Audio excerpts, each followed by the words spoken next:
Les volets latéraux permettent une disposition de la fauche en andin étroit versus un andin large. Pour former un andin étroit, il suffit d'utiliser les volets latéraux situés en dessous de la faucheuse et de les refermer au degré souhaité en fonction de la largeur d'andin désirée.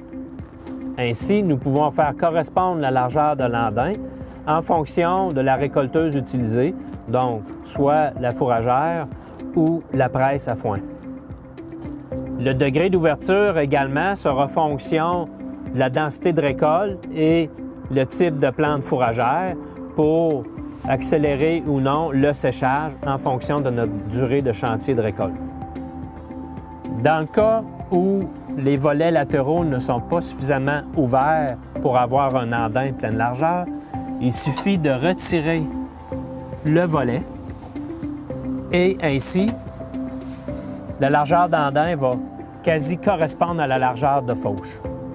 Dans ce cas-ci, le volet de mise en andin peut être allongé pour obtenir un andin encore plus étroit qui nous permet de diminuer la largeur et qui facilite la récolte pour des nez étroits sur les fourragères ou sur des presses à foin.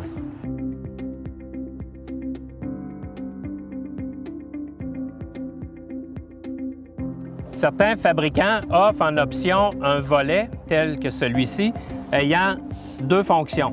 La première fonction en dessous permettant de crêper le fourrage dans l'andin et à l'opposé, un volet éparpilleur permettant de répartir le fourrage sur la largeur de fauche et même plus.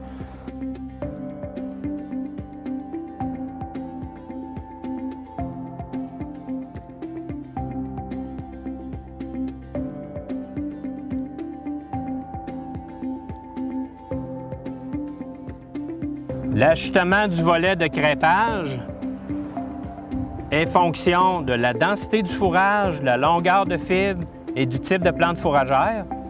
Et l'angle sera ajusté pour favoriser un dépôt au sol de la tige de façon quasi verticale dans l'andin pour faire un andin gonflé, crêpé, favorisant ainsi le séchage par un meilleur passage de l'air à l'intérieur.